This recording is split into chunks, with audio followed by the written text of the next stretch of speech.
Hello, welcome to my YouTube channel. आज की इस वीडियो में हम डिस्कस करेंगे एमएस एक्सेल। और एक्सेल में हम इनकम स्टेटमेंट कैसे बनाएंगे। हम अपनी प्रीवियस वीडियोस के अंदर डिटेल में chart of account, transaction entry, then saving of transaction entry to database, then general ledger reporting, then trial balance report, ये हम डिस्कस कर चुके हैं।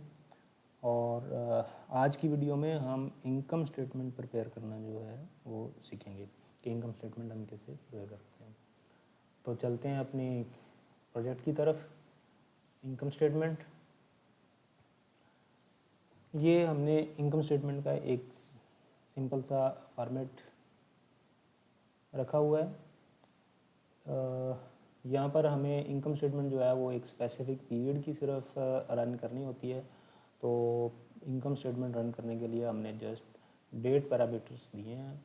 हम स्टार्टिंग डेट देंगे और उसकी क्लोजिंग डेट देंगे, और उस पीरियड के दौरान जो भी एक्टिविटीज़ हमारे अकाउंट्स में हुई हैं उनका प्रॉफिट एंड लॉस जो है वो कैलकुलेट होकर हमारे सामने यहाँ पर आ जाएगा। जैसे हम बात करते हैं यहाँ की, तो ये मैंने इसको 1 अप्रैल और 30 अप्रैल यानी अप्रैल मंथ की इनकम स्टेटमेंट के पैरामीटर दिए हुए हैं, और मैं इसको जस्ट रिफ्रेश करता हूँ।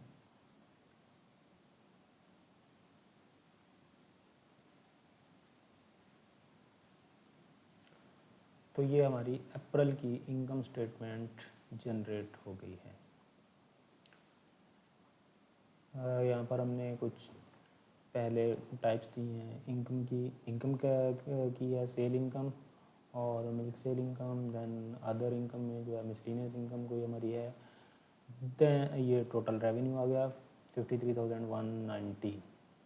देन हमने इसमें से डायरेक्ट कास्ट इधर शो करवाई है कि डायरेक्ट कास्ट में अमाउंट ऑफ ऑर्डर एक्सपेंस कितना है, सैलरी एक्सपेंस कितना है और फीड एक्सपेंस कितना है, और टोटल डायरेक्ट कास्ट जो है वो हमारी यहाँ पर आ गई।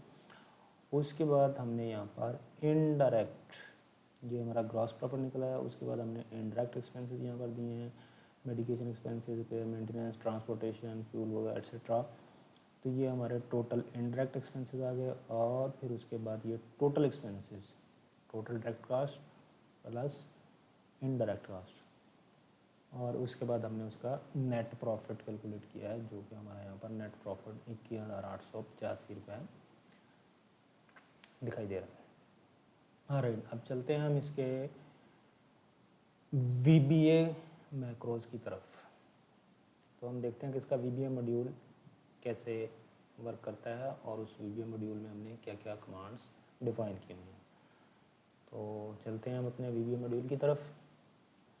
तो यहाँ पर हमने ये मॉड्यूल डिफ़ाइन किया हुआ है प्रॉफिट एंड लॉस रिफ्रेश के नाम से।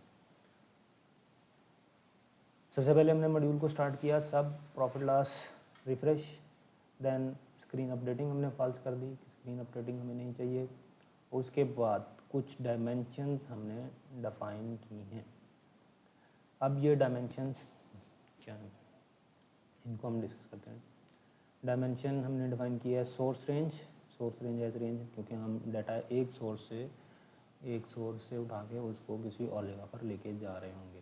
तो हमने उसकी सोर्स रेंज और डेस्टिनेशन रेंज दोनों डिफ़ाइन कर दी। देन हमने लास्ट रो भी डिफ़ाइन करनी है, तो dimension last row as long.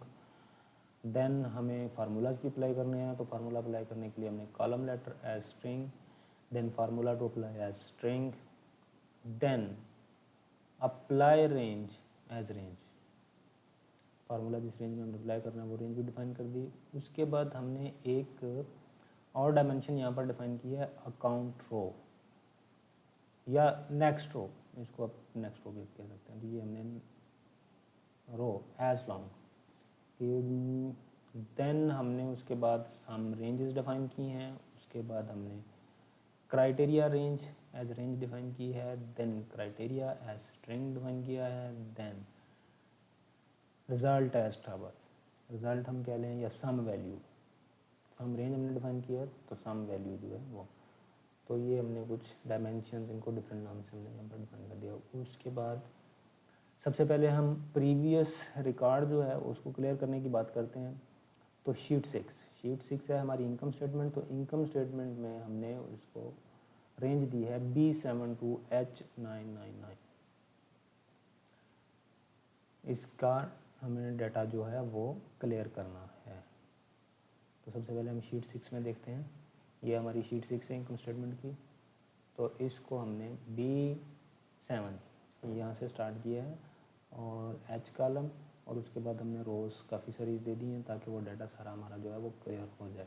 Clear contents ये हमारी previous profit and loss report जो है वो क्लियर कर देगा। देन डाटाबेस की शीट में हम जाएंगे और उसके बाद हमने क्या किया है, AM6 से हमने स्टार्ट लेना है डाटाबेस शीट में जाके।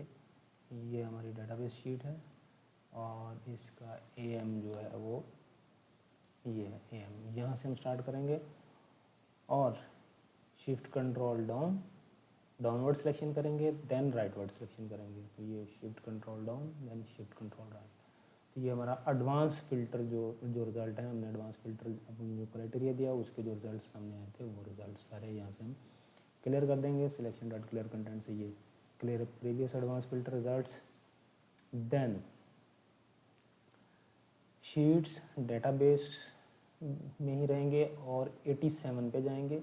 87 हमारा ये है।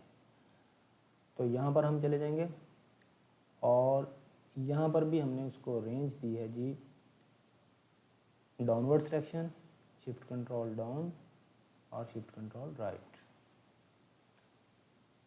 तो ये इस शीट को भी क्लियर कर देगा, इसका भी डाटा हम क्लियर कर देंगे। देन शीट्स डेटाबेस AM4 और AN4 ये प्रीवियस सम्स, ये हमने कुछ कैलकुलेशंस यहाँ पर की हुई हैं जो कि हमें वहाँ पर लेके जानी थी, तो इनको भी हम सबको क्लियर कर देंगे। उसके बाद AM4 AN4 ये हमारे प्रीवियस क्राइटेरियाज़ हैं। तो ये हमारे प्रीवियस क्राइटेरियाज़ जो हैं ये AM4 और AN4 में लिखे हुए आ रहे हैं, ये भी हम क्लियर कर देंगे। उसके बाद हम क्राइटेरियाज़ फिल करेंगे जो कि हम पहले भी प्रीवियस वीडियोस में भी डिटेल में डिस्कस कर चुके हैं कि sheet 6 dot range D4 income statement sheet जो है उसकी D4 के अंदर हम स्टार्टिंग डेट फिल करते हैं और वो अगर एम्प्टी नहीं है तो हमें उसको AM4 में लेके आना है ग्रेटर देन और इक्वल के साइन के साथ। अदरवाइज़ हमें start of the year date लेके आनी है ग्रेटर देन और इक्वल के साइन के साथ। इसी तरह फिर हम उसके E4 में उसकी क्लोजिंग डेट देंगे और वो अगर एम्प्टी नहीं है तो उसको AN4 में हमें शीट 3 के लेके आना है विद लेस देन और इक्वल के साइन के साथ। और अगर वो एम्प्टी है तो फिर end date of the year हमें लेके आनी है लेस देन और इक्वल के साइन के साथ। ऑलराइट, तो ये हमारे जो डेट फिलिंग का क्राइटेरिया इफ़ कंडीशंस के साथ हमने डिफाइन किया है वो क्या करता है कि वो हमारी ये वाली वैल्यू ग्रेटर देन और इक्वल का साइन लगा के हमें यहाँ पर ला देता है। और दूसरी जो इफ़ की कमांड है वो हमारी ये वाली वैल्यू जो है इसको लेस देन और इक्वल के साइन के साथ यहाँ पर फिल कर देता है। और अगर हमने इनमें से कोई भी फील्ड ब्लैंक छोड़ी, अगर ये फील्ड ब्लैंक छोड़ी है तो ये ग्रेटर देन और इक्वल के साइन के साथ start of the year date उधर चली जाएगी, और अगर ये ब्लैंक छोड़ी है तो ये फिर क्लोजिंग डेट ऑफ ईयर जो है वो लेस देन और इक्वल के साइन के साथ यहाँ पर फिल हो जाती है। और उसके बाद हम यहाँ पर डिस्कस करते हैं एडवांस फिल्टर। देन हमने एडवांस फिल्टर अप्लाई किया और यहाँ पर भी मैंने ट्रांजैक्शन नंबर जो है वो स्किप कर दिया है, ट्रांजैक्शन डेट से ही रेंज स्टार्ट कर रहा हूँ। और advance filter copy criteria range AM3 और AN3 ये हमने दे दी, यहाँ से यहाँ तक ये हमने इसका क्राइटेरिया दे दिया। किस क्राइटेरिया को कंपेयर करके हमने डाटा फ़िल्टर करना है और वो डाटा फ़िल्टर करके हमें AM6 से AR तक लेके आना है, AM6 से AR तक। तो यहाँ पर ये हमारा डाटा फ़िल्टर हो जाएगा। देन उसके बाद हमने क्या किया है कि शीट चार्ट ऑफ अकाउंट में गए हैं, रेंज E8 को हमने सेलेक्ट किया है। यहाँ पर हम चेक करते हैं, ये हमारा E8 है और E8 से हमने डाउनवर्ड सिलेक्शन की है और देन हमने लेफ्टवर्ड सिलेक्शन की है यहाँ से यूँ।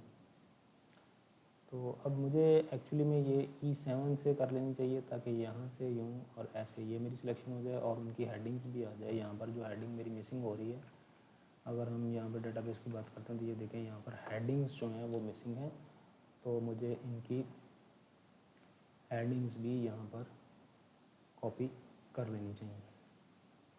तो मैं इसको E8 की बजाय E7 से स्टार्ट करवा देता हूँ।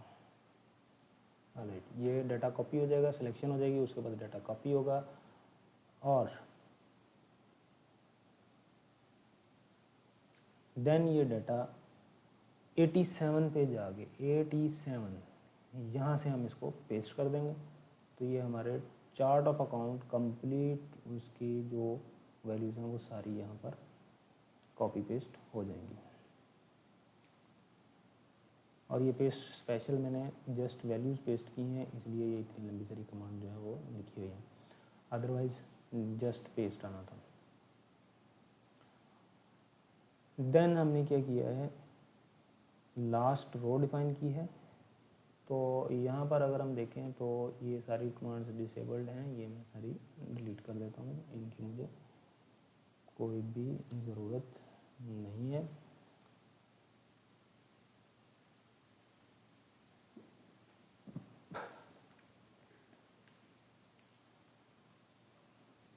ऑलरेडी यहाँ पे मुझे सोर्स रेंज और डेस्टिनेशन रेंज की भी ज़रूरत नहीं है, बट मैंने वो डिफ़ाइन की हुई है तो अभी मैं उनको नहीं छेड़ता हूँ।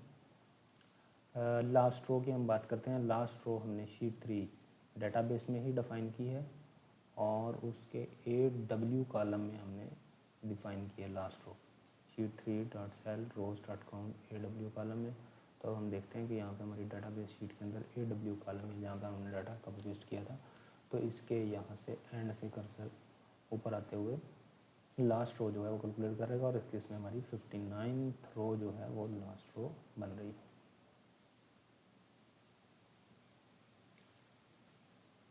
All right,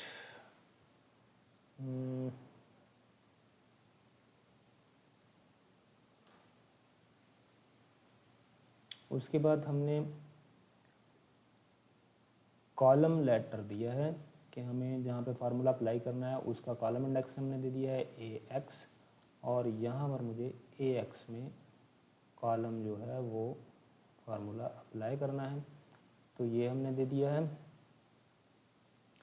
then formula to apply, formula हमने क्या अप्लाई करना है, इज इक्वल सम इफ्स, और डेबिट और क्रेडिट की वैल्यूज़ हमने अकाउंट्स को कंपेयर करते हुए वो लानी है। ये फार्मूला हम उधर डिस्कस करेंगे शीट के अंदर, वहाँ पे ज़्यादा बेहतर समझ आएगी इसलिए, और देन वही फार्मूला हम यहाँ पर कॉपी पेस्ट कर देंगे। उसके बाद सेट अप्लाई रेंज, हमने उसको अप्लाई रेंज का हमने स्टार्टिंग सेल दिया है AX7 से हम इसको स्टार्ट करेंगे यहाँ से, और उसके बाद फिर हमने उसकी अप्लाई रेंज एंड कहाँ करनी है वो हमने दिया है कि हम इसको लास्ट रो तक अप्लाई करेंगे। Alright, then formula apply range dot formula is equal to formula to apply, तो जो हमने फार्मूला डिफाइन किया है वही हम फार्मूला अप्लाई कर देंगे। उसके बाद हमने सम रेंज डिफाइन की है,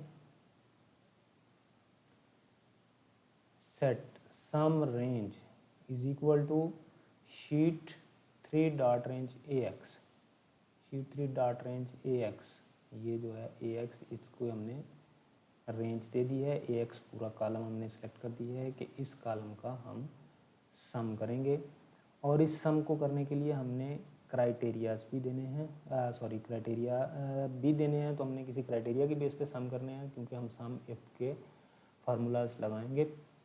तो हम पहले इसकी क्राइटेरिया रेंज देते हैं कि एक तो हम AU और AT, क्योंकि हमें यहाँ पर तो इसकी वैल्यू जो मिल रही है वो जर्नल लेजर और सब लेजर के मुताबिक मिल रही है, बट हमें इनकम स्टेटमेंट के अंदर इन दो अकाउंट्स के ऊपर रिपोर्टिंग करनी है और इनके मुताबिक हमें सम करके वहाँ पे वैल्यू शो करानी है। तो इसलिए हम एक क्राइटेरिया ये लेंगे AU सेल के मुताबिक हम करेंगे, और दूसरा जो है वो हम AT के मुताबिक रेंज लगाएंगे और इसके मुताबिक हम सम करेंगे। देन हमने क्राइटेरिया 1 क्या डिफाइन किया, criteria 1 is equal to sale income, तो वो हमने यहाँ पर देखेंगे कि यहाँ पर ये सेल इनकम है। तो सेल इनकम का हमें सम करना है। देन अदर इनकम का हमें सम करना है, डायरेक्ट कास्ट का हमें सम करना है, इनडायरेक्ट एक्सपेंस का सम करना है, रेवेन्यू का सम करना है, एक्सपेंसेस का सम करना है। तो ये हमने टोटल जो हैं वो 6 क्राइटेरियाज डिफाइन कर दिए हैं। उसके बाद रिजल्ट वन क्या होगा, application dot worksheet function dot sum if के बाद हमने क्राइटेरिया रेंज दी है। क्राइटेरिया रेंज जो है AU के मुताबिक, मतलब कि हमारे जो हैं पहले हम इस लेवल पे सम करेंगे, उसके बाद अगले लेवल जो है वो हमने यहाँ पर दिया है, इसके मुताबिक भी सम करेंगे। तो ये हमने क्राइटेरिया रेंज दे दी। देन क्राइटेरिया 1, तो क्राइटेरिया 1 हमारा क्या है, सेल इनकम, और सम रेंज हमने दे दी कि जिस रेंज में से हमने सम करना है। तो ये हमारा एक रिज़ल्ट प्रिपेयर हो गया, एक फंक्शन जो है वो एक फार्मूला यहाँ पर बन गया। तो इसका एक रिज़ल्ट, ये हमारा रिज़ल्ट क्या करेगा, ये सेल इनकम हमारी टोटल कैलकुलेट कर लेगा। ऑलराइट, यहाँ पर होगा क्या कि ये फंक्शन यानी कि ये इस सेल में कंपैरिजन करेगा और जहाँ जहाँ पर सेल इनकम लिखी है उन वैल्यूज़ का सम कर लेगा यून। अगली बात करते हैं हम, दूसरा हमने क्राइटेरिया दिया अदर इनकम, तो ये रिज़ल्ट हमारा अदर इनकम का सम करेगा। उसके बाद थर्ड क्राइटेरिया हमने दिया डायरेक्ट कास्ट, तो ये फंक्शन जो रिज़ल्ट 3 जो है ये हमारा डायरेक्ट कास्ट का सम करेगा। और इस केस में अगर हम देखते हैं तो डायरेक्ट कास्ट हमारी 3 जगह पे आ रही है, तो ये यूँ इनका सम जो है 19,500 रुपये सम कर लेगा। उसके बाद हमने रिज़ल्ट 5 क्या दिया है, रिज़ल्ट 4 सॉरी, इनडायरेक्ट एक्सपेंस। तो यहाँ पर इनडायरेक्ट एक्सपेंसेस इतने हैं, तो यहाँ से ये हमारे इनडायरेक्ट एक्सपेंसेस का सम हो जाएगा। देन रिज़ल्ट 5 है हमारा रेवेन्यू, तो ये अब रेवेन्यू हमारा यहाँ पर है 80 में। तो ये देखें कि हमने क्राइटेरिया जो है वो रेवेन्यू दिया है और इसके लिए हमने जो क्राइटेरिया रेंज है वो अब रेंज 1 कर दी है। तो रेंज 1 हमने 80 में डिफाइन किया है, तो 80 के अंदर यहाँ पर अब कंपैरिजन होगा हमारा इन अकाउंट्स इनका, और इसका टोटल सम हो जाएगा ये 53,190 बन रहे हैं। देन टोटल एक्सपेंसेस का हमने सम करना है क्राइटेरिया 6 के मुताबिक, और क्राइटेरिया रेंज जो है वो हमने इसको क्राइटेरिया रेंज 1 दी है जो कि हमने 80 कॉलम में डिफाइन की है। तो इसका मतलब है कि ये हमारे जो है यहाँ से यहाँ तक इसका कंपैरिजन बनेगा और ये हमारा टोटल सम वैल्यू कैलकुलेट हो जाएगी टोटल एक्सपेंसेस की। ये हमने रिजल्ट्स कैलकुलेट कर लिए। उसके बाद हम जाएंगे शीट 6 के ऊपर। शीट 6 हमारी इनकम स्टेटमेंट की शीट है। तो वहाँ पर हमने क्या किया है कि विद शीट 6, अब हमने यहाँ पे विद का फंक्शन जो है वो स्टार्ट कर दिया है। विद शीट 6 हमने आगे जो भी काम करना है वो शीट 6 के साथ करना है। और ये हमने initial point profit and loss का सेट किया है। PL रो इसको हमने हेडिंग दी है, PL row is equal 7। Alright, PL row भी हमने ऊपर ये डिफाइन किया है, ये PL रो एज लॉन्ग। तो PL रो इसको मैंने इसलिए दिया है कि ये प्रॉफिट एंड लॉस रो के नाम से दिए। तो ये हम रो नंबर 7 से स्टार्ट करेंगे। अगर हम यहाँ पर देखते हैं इनकम स्टेटमेंट की शीट में, तो ये हमारी रो नंबर 7 है। यहाँ से हमने स्टार्ट करना है इसको, रिपोर्ट को। ऐड इनकम अकाउंट्स हम यहाँ पर ऐड करेंगे। तो शीट 6 के साथ हम कर रहे हैं, तो इसलिए यहाँ पर अब हमें बार बार शीट 6 रिपीट करने की ज़रूरत नहीं है। Dot range C column and PL row अब हमने यहाँ पर दी 7, यानी कि C7 cell dot value is equal sales income. तो ये हमारी जो है C7 में सेल्स इनकम लिखा हुआ आ जाएगा। उसके बाद हमने क्या है, PL row is equal to PL row plus 1, यानी कि इससे नेक्स्ट रो। अब अगली रो में हम जाएंगे, वहाँ पर हम क्या करेंगे, इनकम अकाउंट्स ऐड करेंगे फॉर अकाउंट रो 7 to 999। अब अकाउंट रो जो है वो हमारी यहाँ पर हमने डिफाइन की है इसके अंदर डेटाबेस में। तो ये हमारी अकाउंट रोज हैं जो कि हमने यहाँ पर डिफाइन की हुई हैं।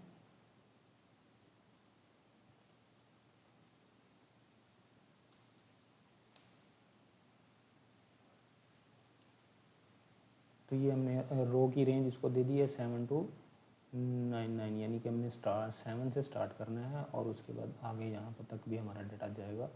तो वो हमने काफ़ी लंबी सारी इसको रेंज दे दी है। उसके बाद इफ़ कंडीशन हमने शुरू कर दी है। If sheet 3 dot range AU and account row dot value क्योंकि ये हमने 7 to 999 दी है, तो AU कॉलम की जिस रो में भी हमारा यहाँ पर सेल इनकम लिखा हुआ आएगा, dot value is equal sale income, तो AU के जहाँ जहाँ पर भी सेल इनकम लिखा हुआ आएगा इस कॉलम के अंदर, and sheet 3 dot range AX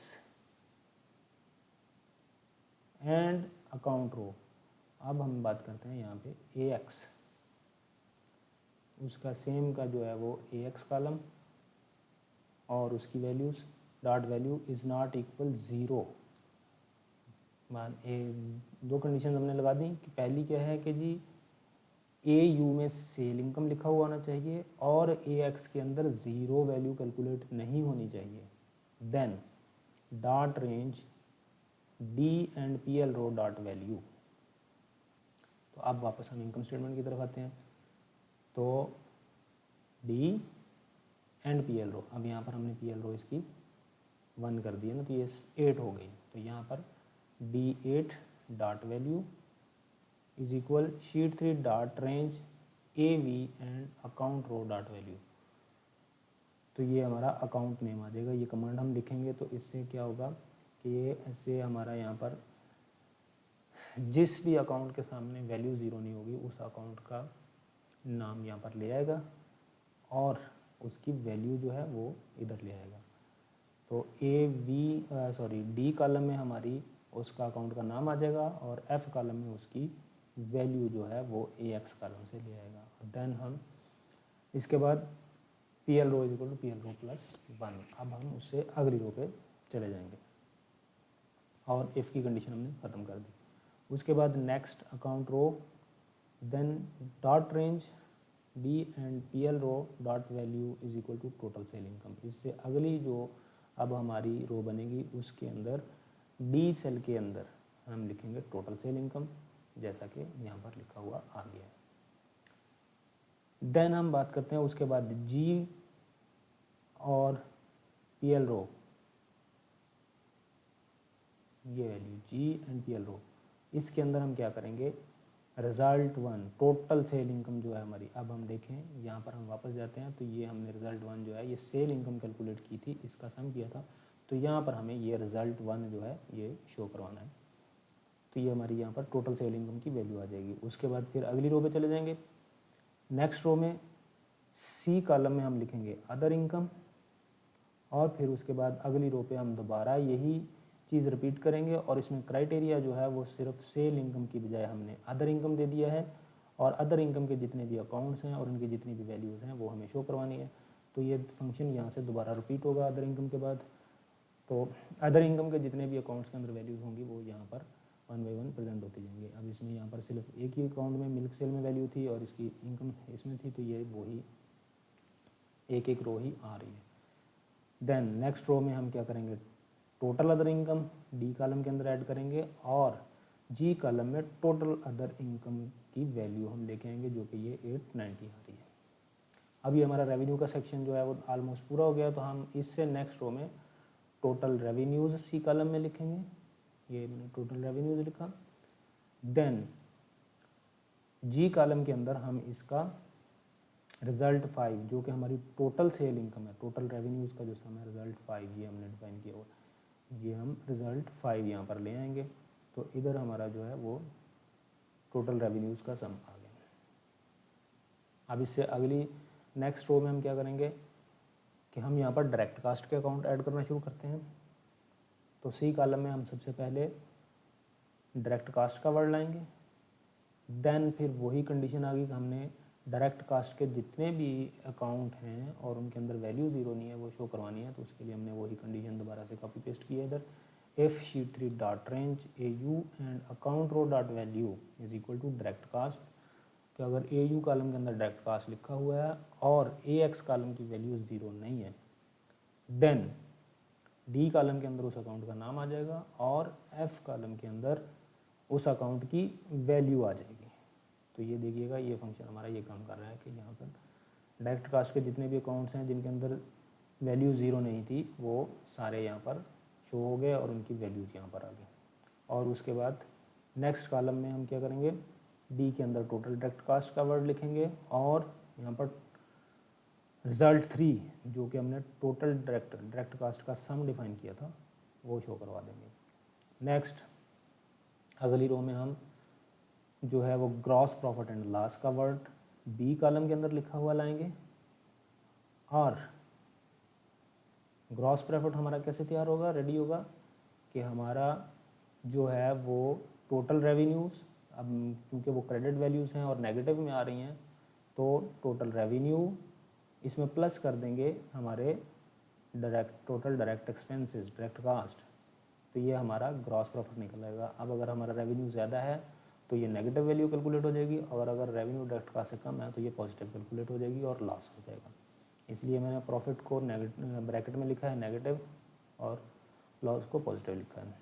then इस नेक्स्ट रो में अब हम क्या करेंगे, इनडायरेक्ट एक्सपेंस का वर्ड ऐड करेंगे और फिर वही कंडीशन अप्लाई करेंगे नेक्स्ट रो से कि जहाँ पर हमारे इनडायरेक्ट एक्सपेंसेस का वर्ड आ रहा है ए यू कॉलम में और ए एक्स कॉलम की वैल्यू 0 नहीं है तो उनके अकाउंट्स नेम जो हैं वो डी कॉलम में आ जाएं और उनकी वैल्यूज़ जो हैं वो एफ कॉलम में आ जाएं। तो इससे हमारा ये वाला सेक्शन कंप्लीट हो जाएगा। देन उससे नेक्स्ट रो में हम टोटल डायरेक्ट एक्सपेंसेस का वर्ड ऐड करेंगे और जी कॉलम के अंदर रिज़ल्ट 4 जो कि हमारे टोटल डायरेक्ट एक्सपेंसेस का रिज़ल्ट है वो शो करवा देंगे। देन उससे नेक्स्ट रो में हम सी कॉलम के अंदर टोटल एक्सपेंस लिखेंगे और यहाँ पर हम क्या करेंगे कि हमारे टोटल एक्सपेंसेस के लिए हमने कैलकुलेट करने के लिए रिज़ल्ट 6 कैलकुलेट किया था तो वो रिज़ल्ट 6 जी कॉलम में शो करा देंगे। देन हम उससे नेक्स्ट रो में प्रॉफिट एंड लॉस कैलकुलेट करेंगे, प्रॉफिट एंड लॉस का नेट प्रॉफिट एंड लॉस का वर्ड ऐड करेंगे और यहाँ पर हम क्या करेंगे कि अब नेट प्रॉफिट हमारा कैसे निकलना है, total revenues minus total expenses, तो ये रिज़ल्ट 5 जो है ये हमारे टोटल रेवेन्यूज़ हैं और इसके अंदर प्लस हम कर देंगे रिज़ल्ट 6। अब रेवेन्यू हमारा नेगेटिव है और ये पॉजिटिव है तो इन दोनों को हमें प्लस ही करना है। तो इस केस में क्या होगा कि अगर हमारा रेवेन्यू ज़्यादा है तो प्रॉफिट कैलकुलेट हो जाएगा और अगर रेवेन्यू कम है तो लॉस कैलकुलेट हो जाएगा। और उसके बाद हमने इसका लास्ट में कर्सर कहाँ पर लाना है, मैक्रो रन होने के बाद वही सेल रेफरेंस दिया है जो कि हम डिटेल में यहाँ पर डिस्कस कर चुके हैं। तो ये पूरा मॉड्यूल था जो हम डिटेल में डिस्कस कर चुके हैं। अब हम इसके रिज़ल्ट की तरफ जाते हैं और उसको देखते हैं। तो इस केस में क्या होगा कि जब ये हमारा मैक्रो रन होगा तो ये हमें सिंपली ये वैल्यूज़ जो हैं वो यहाँ पर शो करा देगा। अगर कोई अकाउंट ऐड या लेस हो रहे हैं तो वो ऐड हो जाएंगे। फॉर एग्जांपल यहाँ पर मिल्क सेल के साथ कोई एनिमल सेल का भी आ जाता है अकाउंट तो वो वैल्यूज़ यहाँ पर शो हो जाएंगी। मिसलेनियस इनकम का और कोई सेकंड अकाउंट है वो शो हो जाएगा। यहाँ पर अगर कोई मज़ीद अकाउंट ऐड हो रहे हैं तो वो अकाउंट ऐड हो जाएंगे और ये हमारी लाइनें आगे पीछे मूव हो जाएंगी। Net profit loss, gross profit loss की लाइनें एज़ पर रिक्वायरमेंट जो है वो ऊपर नीचे हो जाएंगी। बट ये फॉर्मेटिंग जो है ये हमारी बिल्कुल नहीं आएगी, यहाँ पर प्लेन टेक्स्ट आएगा। तो इसका ये फॉर्मेट करने के लिए फिर हमने इसकी कंडीशनल फॉर्मेटिंग की है। तो अब हम इसकी देखते हैं कंडीशनल फॉर्मेटिंग। कंडीशनल फॉर्मेटिंग जो है वो हमने 3 तरह की यहाँ पर कंडीशनल फॉर्मेटिंग अप्लाई की हुई है। सबसे पहले ये लाइट ब्लू, देन उससे थोड़ा सा ज़्यादा blue, then dark blue colour, और डार्क ब्लू कलर में हमने टेक्स्ट वाइट लिया हुआ। हम सबसे पहले ये लाइट ब्लू को डिस्कस करते हैं, इसका एडेड रूल्स देखते हैं। तो ये हमने फार्मूला डिफाइन करके इसकी फॉर्मेटिंग की है एंड फंक्शन यूज़ करते हुए। And D7 is not equal to 0, sorry D7 is not blank and G7 is not blank. Alright, then formatting हमने क्या की है,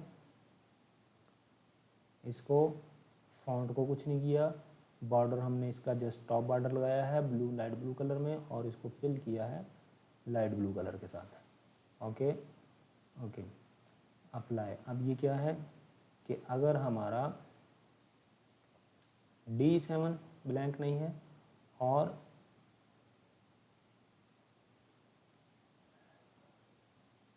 यहाँ पर ये देख लीजिए, यहाँ पर ये कंडीशन मीट हो रही है। हमने यहाँ पर कंडीशन ये लगाई हुई है कि D7 ब्लैंक नहीं है और G7 ब्लैंक नहीं है।